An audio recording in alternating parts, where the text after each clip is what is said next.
Bonjour à tous, bienvenue sur la chaîne Mécanique Sportive, c'est Nicolas et aujourd'hui je vous présente la Hyundai i30. Aujourd'hui je vais aller en version N-Line, donc c'est la finition sportive, donc pour le côté design, pas forcément la motorisation, puisqu'il existe la i30N, enfin il existait puisqu'en France ça va être compliqué à cause des malus et autres. Donc on a quand même le N-Line comme on peut avoir chez Mercedes, le AMG Line ou le M-Line ou le S-Line chez d'autres grandes marques premium. Là on aura le N-Line. Et aujourd'hui, on est en version Fastback, donc c'est un arrière différent. Elle existera en trois types, soit la berline normale, soit la version break, soit la version Fastback comme on a aujourd'hui. On aura le moteur aujourd'hui de 160 chevaux en essence avec la micro-hybridation 48 volts. Je vous en reparle un petit peu pendant la présentation. Et comme d'habitude, on va faire un tour complet de la voiture et ensuite on va faire un essai routier et je vous donnerai mon avis à la fin sur ce véhicule. La version qu'on a aujourd'hui, c'est un facelift, donc il y a eu quelques petites nouveautés par rapport à l'avant et à l'arrière surtout. On verra que les feux par exemple ont été redessinés et à l'arrière le diffuseur. Donc c'est des légères améliorations, mais ça contribue aussi à renouveler un petit peu cette voiture. Sur l'avant, donc ces nouveaux feux, donc avec la signature LED ici, donc ce grand boomerang, puisque c'est pas vraiment un triangle puisqu'il n'est pas fermé à cet endroit-là, avec des phares full LED bien sûr, qui amène un côté plus sympa et qui rajeunit un petit peu la voiture. Et pareil, le clignotant sera dans cette partie LED, donc ça passera du blanc à l'orange. En dessous, on a ici la calandre donc, qui est assez sportive, surtout sur cette N-Line avec des sortes de flèches qui mettent le logo en valeur et surtout ça va vers le côté. Ça amène un petit peu aussi de côté dynamique à cette voiture. Le petit rappel N-Line ici, puisqu'on a cette version N-Line avec cette finition un peu plus sportive. On a une petite lame ici qui est assez sympa, qui refait le tour du bouclier avant. Des petits rappels ici noirs, comme on a chez Audi par exemple au niveau du capot moteur, sauf que là on les a ici. Non, c'est sympa, il y a plein de petits détails qui font que la voiture a quand même une personnalité sympa. On pourra voir ici, donc ça c'est des fausses grilles d'aération. Il n'y a rien qui rentre, c'est bouché, mais par contre, on a bien deux entrées d'air juste ici qui va guider le flux d'air vers les roues pour ressortir sur le côté et amener, pareil, un petit peu plus d'aérodynamique. Ça se fait vraiment de plus en plus sur les voitures maintenant et de plus en plus aussi sur les voitures sportives. Au niveau du capot moteur, un léger bombage ici qui amènera un petit côté sympa avec deux lignes qui repartiront ici et qui vont se terminer dans les montants de pare-brise. Mais sinon, on aurait peut-être pu s'attendre à un capot moteur un petit peu plus énervé sur cette version N-Line, mais au final ça reste simple, ça reste sobre, donc c'est une voiture qui est vraiment passe-partout. Sous le capot, ici, on trouvera différentes motorisations. On aura le choix entre de l'essence ou du diesel. Pas vraiment d'hybride à proprement parler, on a ces micro-hybridations avec le 48 volts. Concrètement, qu'est-ce que ça apporte ce 48 volts? Ça marche comme un gros start and stop. Avec la batterie 48 volts, ça va permettre au moteur de redémarrer sans avoir un démarreur façon voiture normale où c'est juste une batterie 12 volts qui redémarre le démarreur et qui relance le moteur. Là, c'est vraiment, ça va entraîner le moteur et ça va être aussi beaucoup plus confortable à l'utilisation puisque ça va émettre beaucoup moins de vibrations dans l'habitacle et aussi, ça va permettre de régénérer de l'énergie lorsqu'on va décélérer ou freiner et le moteur se coupera bien avant d'être à l'arrêt complet au feu. On pourra aussi voir pendant l'essai qu'il y a des phases de roue libre, donc la voiture se met totalement en roue libre, le moteur se coupe et ça aussi ça permet de gagner un petit peu d'essence qu'on ne va pas consommer puisque un moteur qui ne tourne pas, c'est un moteur qui consomme zéro. Ça c'est quand même un gros avantage. En essence, on aura cette version aujourd'hui 160 chevaux, mais on pourra avoir une version 120 chevaux ou 115 chevaux aussi en diesel. Pour les motorisations, on aura du 1 litre, du 1,5 litre et du 1,6 litre. La boîte de vitesse qui sera couplée à ce moteur, ce sera la DCT 7 rapports et on verra pendant l'essai qu'elle est franchement très agréable à conduire. Donc au niveau de cette voiture, on aura, comme je vous disais, trois finitions, soit une version break, soit une version 5 portes, soit cette version Fastback. La version Fastback, donc c'est cette arrière ici qui redescend, une sorte de coupé et qui vient se finir avec une sorte de petit béquet qui remonte de cette façon. Alors moi, ça me fait penser un petit peu à la nouvelle Citroën C4 où ces sortes de SUV coupé qui donne cette arrière. Alors, ça fait assez bizarre. Moi, je ne suis pas ultra fan de cette version. Je préférais la version break, puisque la version break, je la trouve juste sublime. celle-ci était disponible, je me suis dit pourquoi pas, on va essayer. Mais l'arrière, voilà, il est assez spécial. Et vous, qu'est-ce que vous en pensez? Vous préférez la version fastback, break ou 5 portes traditionnelles? Sur le côté, donc, rétro noir, le petit badge N-Line ici, entourage de porte noir, donc là, c'est une sorte de peinture mat, c'est plutôt agréable. Là aussi, c'est du mat, donc les joints noirs. Je trouve que ça lui va bien. Les jantes, on aura le choix sur du 16 ou 17 pouces. On a des belles jantes en 17 pouces aujourd'hui. Au niveau des freins, on n'aura pas de frein particulier sur la version N-Line, mais on a un freinage qui est quand même plutôt mordant. Et surtout, les pneus, donc on a des pneus Michelin Pilot Sport 4. Donc ça, c'est franchement la référence niveau pneus. Si vous avez besoin de changer des pneus un jour et que vous voulez le meilleur, c'est ce que je vous conseille. Personnellement, c'est l'idéal. On verra, la tenue de route est exceptionnelle et le freinage, c'est pareil. Au niveau des dimensions de la voiture, on est sur une voiture qui fait 4,45 m de long, 1,79 m de large sur 1,43 m de haut pour un poids de 1457 kg à vide. Donc on sera aux environs des 1500 kg, ce qui est plutôt correct. De ce côté-là, la trappe à essence, on pourra mettre 50 litres d'essence et ensuite on tombe sur cet arrière. Donc cet arrière assez particulier qu'ils ont appelé Fastback sur ce Hyundai. Donc comme je vous disais, on a vraiment cette sorte de petit béquet qui ressort ici, donc qui nous fait un arrondi. Ça donne pareil un petit peu plus de style esthétique. Peut-être que ça jouera un petit peu sur l'aérodynamique avec de l'appui, puisqu'on a vraiment cette ligne qui redescend comme ça et avec cette partie qui va appuyer. On a aussi, donc comme c'est annoncé sur ce facelift, ce diffuseur ici qui a été revu, donc avec le petit triangle ici qui est sympa, un grand bandeau réfléchissant à cet endroit-là, la sortie d'échappement sur la droite qui est jolie, apparente et qui est une vraie. Mais c'est vrai que ce diffuseur, ça fait assez sportif, c'est plutôt sympa. On a la petite caméra de recul ici, c'est marqué Fastback ici, si vous vous en rappelez plus, le petit logo i30 et le badge Hyundai. Les feux, donc on a du LED à cet endroit-là, des ampoules, malheureusement, là pour les clignotants, et la marche arrière, ça c'est un peu dommage, ça aurait été cool quand même de faire du full LED. Au niveau du coffre, donc, lorsqu'on ouvre ce haillon, on tombe sur un coffre énorme, ça me rappelle un petit peu la Honda Civic. Le coffre est gigantesque. Bien sûr, je vais monter dedans, hop, et regardez l'espace que j'ai. Donc là, je suis ici, je peux retourner au fond. Alors, si je me mets bien de cette façon, on peut rentrer à deux sans problème. On a plus de 450 litres de chargement ici, et lorsqu'on rabat la banquette, on a 1350 litres. Franchement, c'est hyper agréable, et gros avantage en plus, c'est lorsque je soulève ici, j'ai encore un bac de rangement. Franchement, c'est top. Des petits crochets pour accrocher vos sacs et une prise 12 volts. Les banquettes se rabattront en 2 tiers, 1 tiers, et avec une petite trappe à ski juste ici. Alors, au niveau de l'espace à l'arrière, donc je rentre plutôt facilement. Donc là, le siège, quand je descends, c'est moi le conducteur, il recule pour me faciliter la sortie du véhicule. Donc moi, je fais 1,80 m, donc concrètement, là, il est réglé comme quelqu'un qui fait 2 mètres presque, mais il me reste encore de la place. Donc lui, quand il recule, on va dire qu'il recule au moins de ça. Donc rajoutez ça devant encore. Là, ça vous laisse pas mal de place. Ce sera plus l'idée. Donc quand on est de ce côté, avec un petit peu plus de place où je serai beaucoup plus à l'aise. Je retourne de ce côté-là. Je préfère ce côté-là.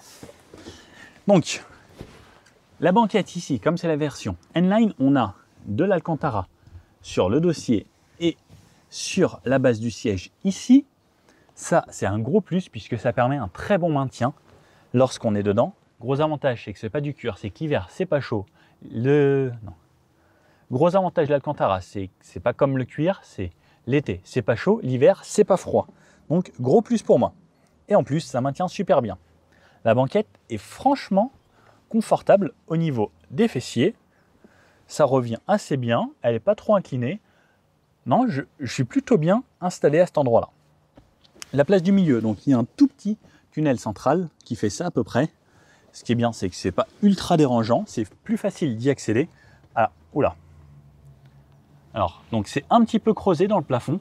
Au niveau des places arrière, par contre, ici, en mettant droit, je touche là-haut. 1,80 m ici, ça passe pas. 1,70 m, ça devrait le faire sans problème. Comme ça, ouais. 1,80 m, c'est plus compliqué. Mais là, c'est pareil. Donc, on a ici le ciel qui est recreusé à cet endroit-là, vraiment au niveau de l'arrière, comme la plupart, bien découpé. Ici, je me sens vraiment pas mal. Bon, il ne faut pas que je me mette vraiment trop droit. Quoique, c'est vrai que même si je me mets vraiment droit, en fait, ce qui est un petit peu dommage, c'est qu'ils ont creusé vers l'avant. Donc, il faudrait que je reste comme ça, en étant bien droit. Alors, même comme ça, je touche un petit peu. Et vers l'arrière, ils n'ont pas creusé assez loin. Ça, c'est un petit peu dommage.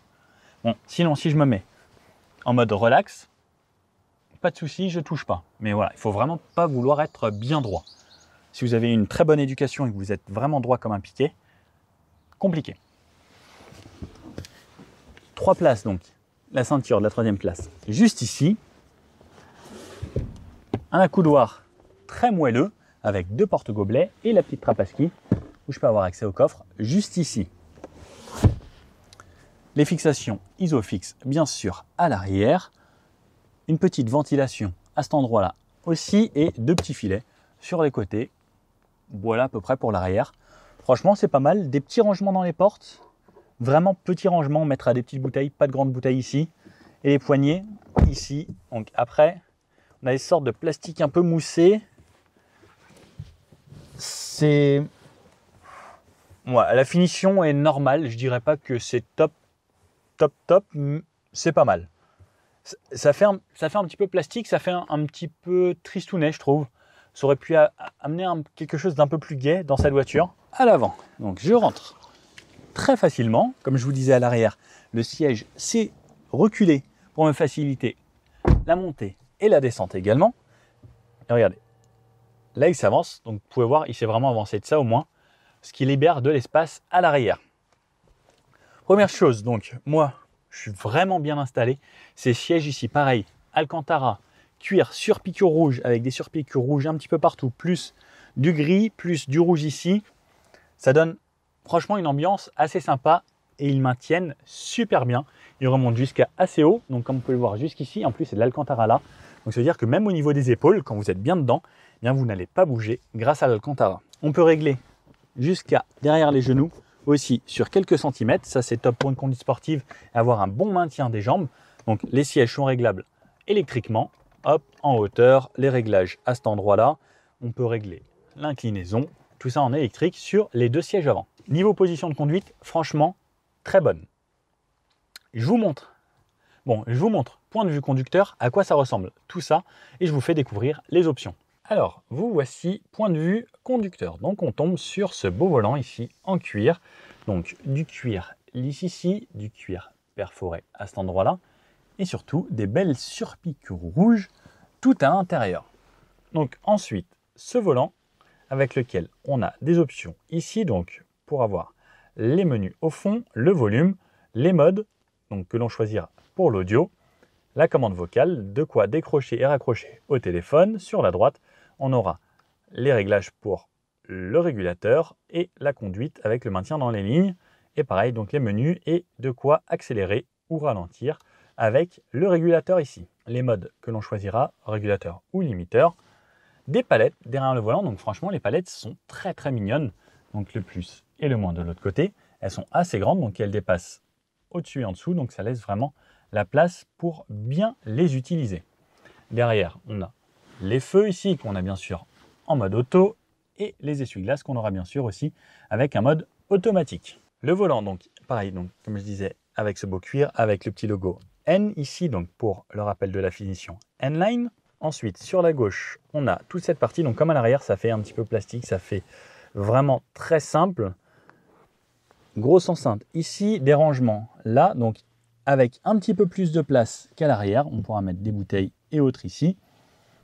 La poignée, hop, qui s'ouvre de cette façon, mémorisation des sièges, les vitres, les rétros et le rabattage automatique des rétroviseurs. À gauche, les réglages pour le start and stop, désactiver le SP, les réglages de luminosité pour l'inclinaison des phares et l'instrumentation ici. Pareil, la luminosité, l'aérateur et ensuite, donc je vais vous démarrer l'écran. Donc on a 2 écrans dans cette voiture, donc quand on démarre, voilà à quoi ça ressemble. Donc un écran ici, un autre ici. Ici, c'est pas entièrement un écran. Donc on a un écran sur la partie centrale, donc ce rectangle ici, et sur les côtés, on a des informations avec des aiguilles. Sur la gauche, le compte tour, et sur la droite, la température et la jauge d'essence à cet endroit-là. Le compteur ressemblera à ça dans tous les cas, et on pourra avoir différents drive modes. Donc on a le mode éco, on a le mode normal, on a le mode sport. Ne tenez pas compte de l'affichage de la consommation moyenne, ça c'est fait juste après les 0 à 100.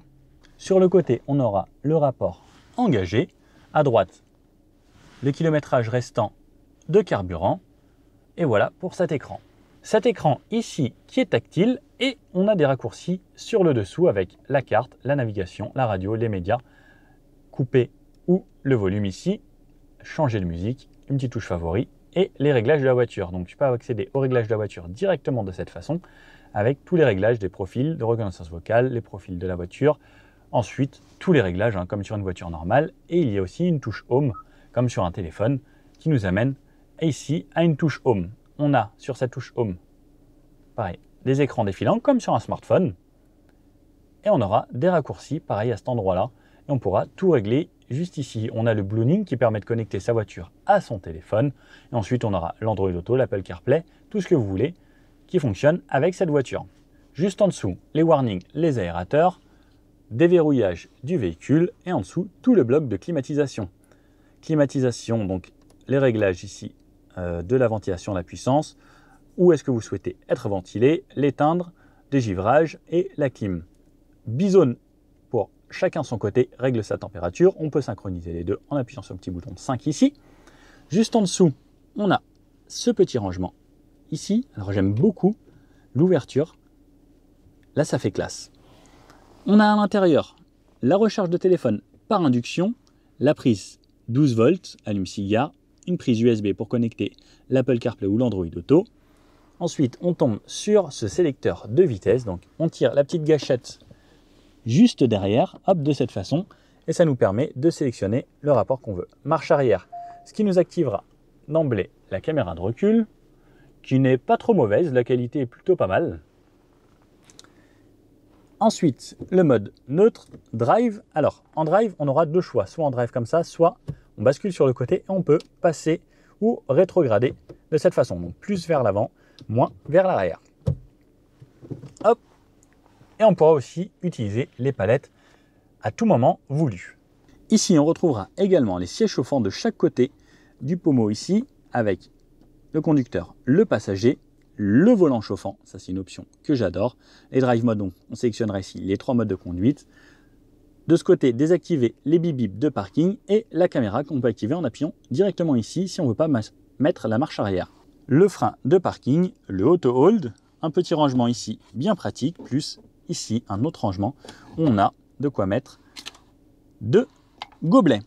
Un autre rangement ici, donc avec la couloir coulissant, une prise 12 volts à cet endroit-là, ce qui fait la 3e de la voiture, plus un rangement assez grand juste ici. Les sièges, je vous montre à quoi ils ressemblent vraiment. Donc, un bel appui-tête plutôt moelleux, le logo N-Line ici avec des surpiqûres rouges.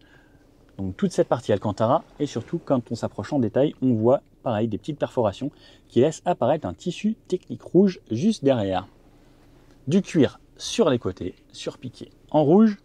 On a franchement des très beaux sièges, et pareil donc cette partie ici qui se règle avec une petite poignée à l'avant.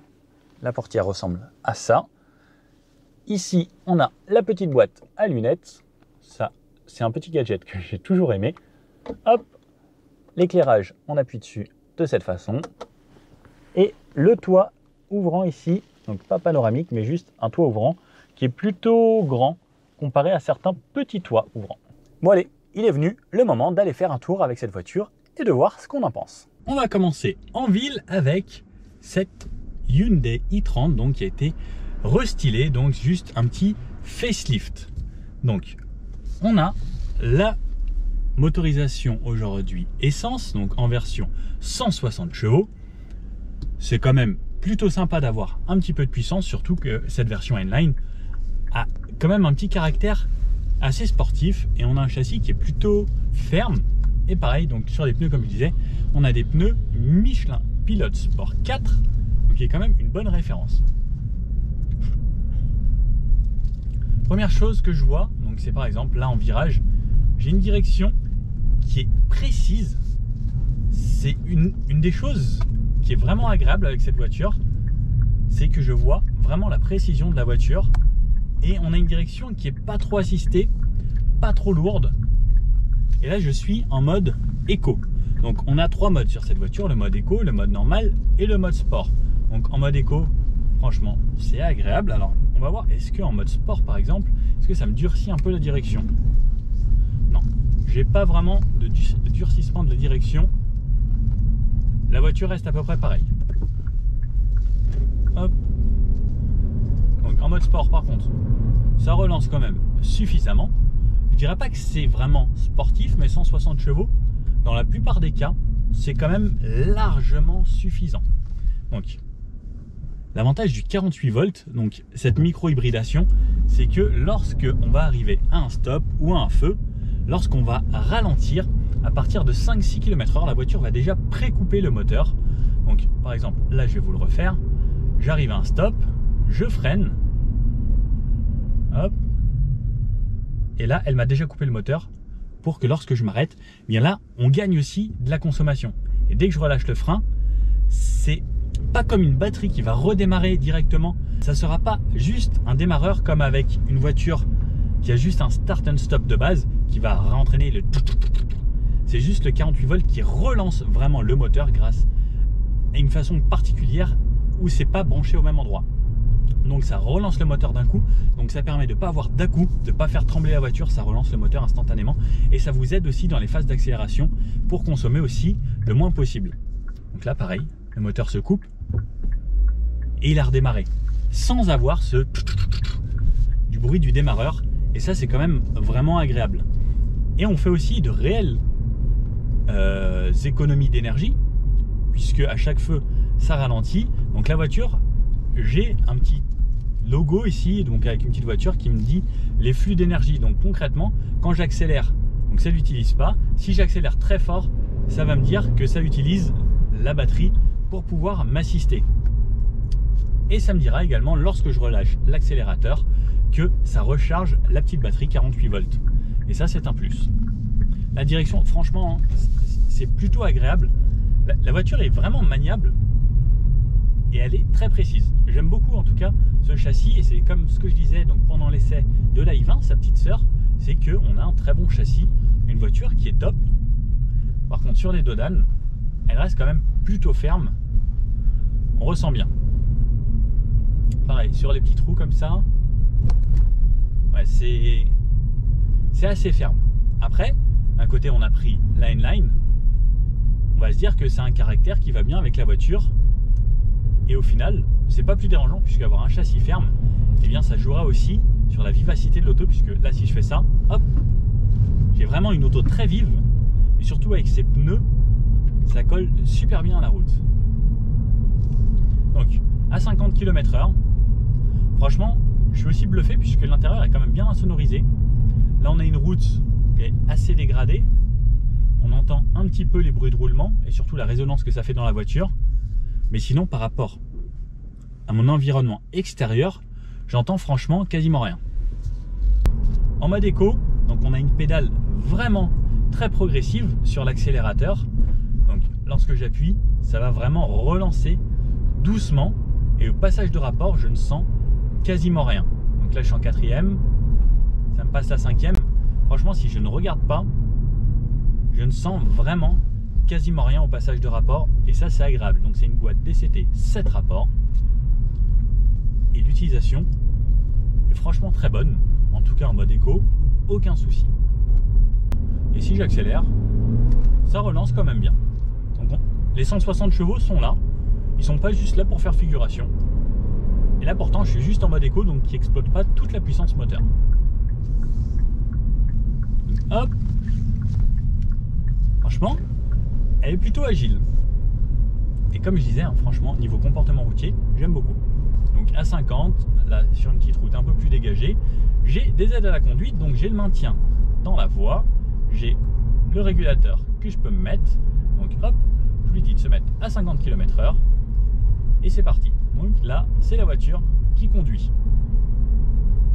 Donc selon les routes, vous pourrez lâcher les mains. Donc là, j'ai pas forcément trop confiance en ville,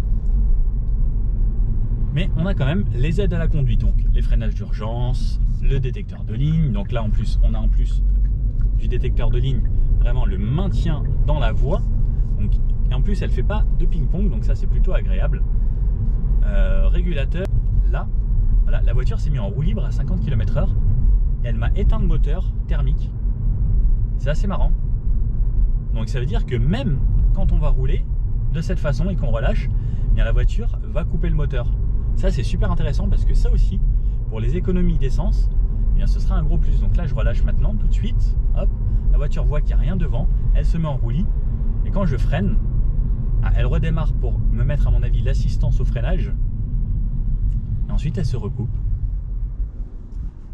Franchement c'est top. C'est très bien géré ce système 48 volts. Au niveau des consommations, en roulant vraiment tranquillement, j'étais aux alentours des 5 litres en faisant un petit mix route de campagne à 70 plus ville. Donc pour moi c'est pas déconnant. Donc, je suis bien sûr quasiment tout le temps en mode éco et conduite vraiment à la cool.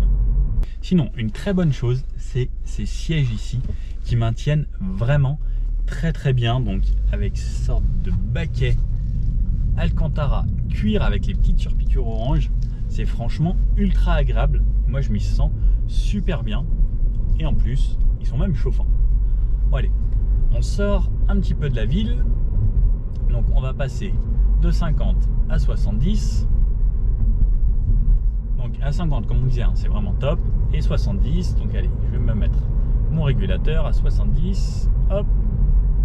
Même à 70 km/h, eh bien la voiture reste vraiment super bien sonorisée. Sur un beau goudron comme ça,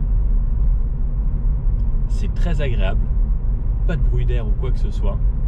Toujours mon aide au maintien dans la voie, mon régulateur, et franchement 70 km/h c'est super agréable. J'étais en dessous des 5 litres au 100. Je pense que pour quelqu'un qui va rouler pas du tout en mode éco, en mode normal, on sera aux alentours des 6 litres, entre 6 et 7 litres. Ce sera plus ça la moyenne. Mais si vous faites vraiment attention, je pense que 5 litres, 5 litres 5, c'est tout à fait réalisable. C'était la tenue de route. Je vais me remettre mon mode sport. Hop, et en y allant un petit peu à haute vitesse. Donc comme je disais, déjà les sièges maintiennent très bien. Et la voiture est super saine. Donc comme je disais, on a un châssis qui est assez ferme. Donc ça permet de faire en sorte que la voiture ne prenne pas de roulis. Franchement, le train avant est tellement précis. C'est impressionnant. Je ne m'attendais vraiment pas à ça. Et même si je mets un peu plus de rythme, on a un léger sous-virage. Non, c'est vraiment très bon. Hein. C'est impressionnant. Le train avant est très bon. La voiture sous-vire un petit poil, donc ce qui est normal à une certaine vitesse. On a quand même un moteur avant avec une traction, mais même en virage, si je veux corriger, eh bien je peux corriger. Eh bien la voiture m'emmènera vraiment là où j'ai envie. Et au niveau du freinage, ça freine plutôt bien. Et hop, et en virage de cette façon, même si je réaccélère en sortie de virage, ça motorise bien. Franchement, plutôt agréablement surpris par cette voiture. Hein. L'avant est franchement bien précis et on ressent bien ce que fait la voiture. Et comme je disais, donc très légèrement de sous-virage, mais la tenue de route est quand même assez exceptionnelle. Ça aussi, c'est franchement dû aux pneus Michelin, les Pilot Sport 4. Moi, c'est la référence avec les S qu'on met aussi sur beaucoup de voitures très sportives. Et les avoir sur cette voiture, alors ça c'est un gros gage de sécurité en plus, parce que autant pour la tenue de route, autant que pour rouler vite, autant que pour le freinage, et même sous la pluie, c'est les pneus qui sont franchement une très grosse référence.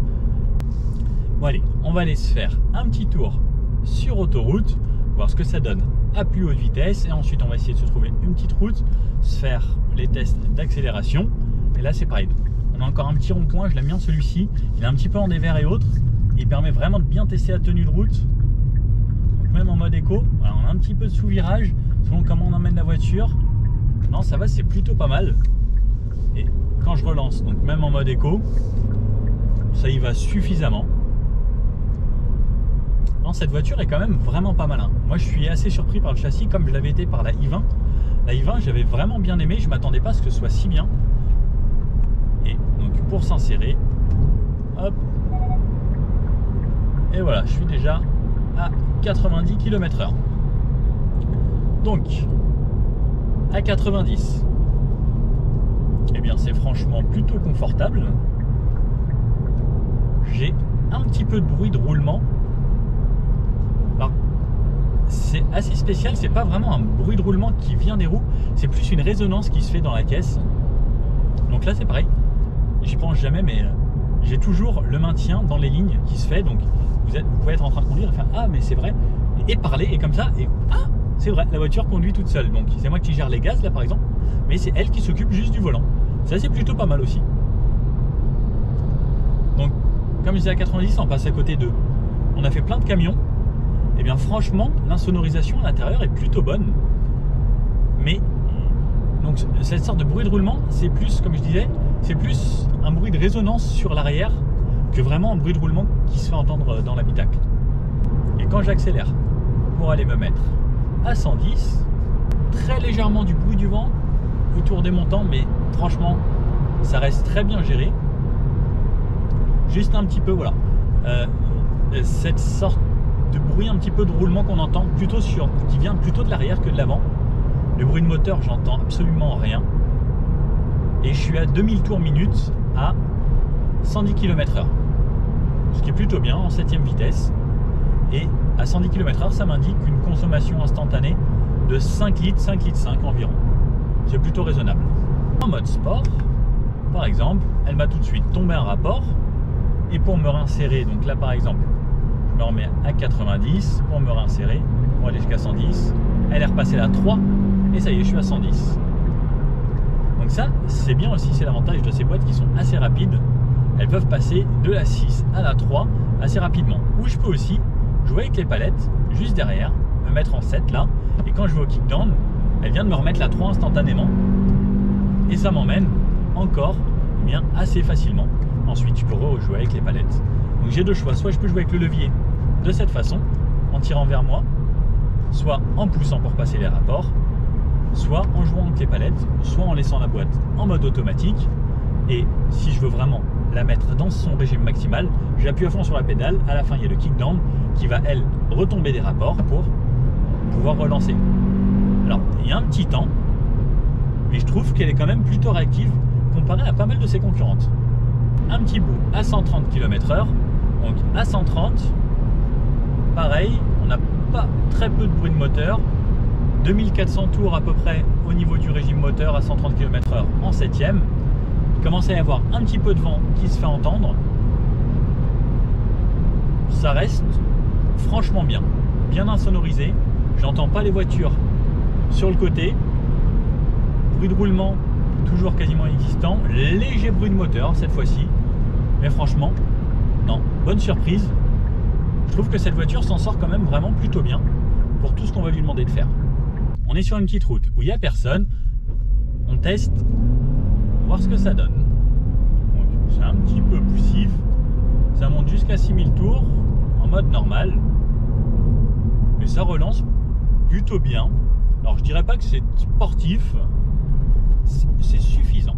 Je pense que ce sera le mot suffisant. Donc c'est vraiment pas une voiture sportive. Il y a la i30N qui elle là est vraiment une voiture à caractère sportif. Mais la N-Line, voilà, elle a un design très sympa. Je pense que les autres versions avec un peu moins de chevaux, bon, ce sera des versions où on pourra juste aller se balader tranquillement et autres. Celle-ci, c'est un bon compromis, je trouve, au niveau de la consommation et au niveau des performances. On va se tester un gros freinage. Donc là, hop, on a 100. Ouf. Ouais, au niveau freinage, c'est une des voitures qui va freiner le mieux, celle-ci, de celle que j'ai essayé de sa catégorie. Ça passe par l'équilibre de la voiture, un petit peu ce châssis qui est très sympa et plutôt agréable à conduire. Et ça va passer aussi par les pneumatiques. Donc là, on a quand même une très bonne. Allez, là, il n'y a personne. Test, on accélère à fond. Ça patine un petit peu. Il y a quand même de la puissance. mais ça relance bien. Voilà, on arrive à 100 km/h gentiment. Et au niveau tenue de route, donc sur une longue courbe, de cette façon, hein, la voiture tient franchement bien la route. On peut lui faire confiance. Comme je disais, elle a vraiment un bon châssis, elle a un train avant précis. Il faudra juste faire attention si on va vraiment vite au sous-virage, donc un petit peu, mais si on gère un petit peu en appuyant un petit peu sur les freins, donc pour bien l'inscrire, pas de souci. Bon alors, qu'est-ce qu'on peut penser de cette i30 Fastback? Avec ce petit restylage, donc avec ce qu'ils appellent le facelift, on a des optiques qui sont un petit peu renouvelées, un arrière qui s'est un petit peu renouvelé. Bon, l'intérieur, ça reste du Hyundai, c'est simple, bon, ça fait pas très moderne. On a donc toutes les technologies modernes, mais j'aurais peut-être bien aimé un petit peu plus de je sais pas, un petit quelque chose en plus. On a quand même un extérieur assez atypique, l'intérieur reste un peu banal pour moi, je trouve. J'aurais bien aimé quelque chose, voilà, un petit peu plus. Ça reste une très bonne voiture, on a un très bon comportement, une voiture bien dynamique. 160 chevaux sur cette version, c'était franchement pour moi l'idéal. Au niveau des consommations, c'est plutôt maîtrisé. Donc là, sur l'essai complet de ce que j'ai fait, j'en suis arrivé à 6,4 litres de moyenne, sans me priver au final sur la ville. Sur les routes, les petites routes, si on fait vraiment de l'extra-urbain à 70, 80, 90, on sera en dessous des 5 litres au 100. Et ensuite, ce sera un mix de ville, on pourra vraiment tout faire avec. Ce que j'ai bien aimé, c'est le coffre qui est énorme. Un petit peu comme une Honda Civic, là où j'avais adoré, vraiment il y a beaucoup de place dedans. L'habitabilité est pas mal, on a de la place à l'arrière avec les sièges N, les baquets qui maintiennent vraiment bien, c'est le top pour la conduite, c'est confortable. On a une voiture assez ferme, elle filtre un peu les petites anomalies de la route, par contre les dodanes, etc., oui, ça va un petit peu taper. Alors taper, je m'entends, hein, c'est une voiture civilisée tout de même, mais ça restera ferme, mais ça profite aussi à son comportement dynamique, bien sûr, petite route ou autre. Donc j'ai franchement bien aimé. La micro-hybridation 48 volts, ça fonctionne vraiment bien. C'est un gros plus pour moi, ça baisse aussi les émissions de CO2, donc c'est bien, puisque pas de gros malus là-dessus. Pour 160 chevaux, c'est un avantage également. Donc bon compromis pour moi. Au niveau du tarif, on est aux alentours des 30 000 €. C'est pas forcément donné, c'est à peu près au prix de ses rivales. Mais pour moi, c'est voilà, une bonne voiture. J'aurais aimé un petit peu plus de fun à l'intérieur sur tout ce qui est apparent. Ça aurait pu être un petit peu plus joli. Pourtant, là, on est sur une version N-Line, mais par exemple, les portes, etc. Voilà, j'aurais bien aimé un poil plus qualitatif pour que ça colle vraiment avec cette voiture. Sinon, on a quand même une voiture qui a de la gueule, qui marche bien, qui a un bon comportement dynamique. J'espère que vous avez aimé cette petite vidéo avec la Hyundai i30. Je vous dis à bientôt. Si vous avez aimé, n'oubliez pas le petit pouce bleu. Moi, ça me fait toujours plaisir. Si vous avez des questions, des commentaires ou autres, n'hésitez pas. Je vous répondrai avec grand plaisir. Allez, je vous dis à bientôt. Ciao.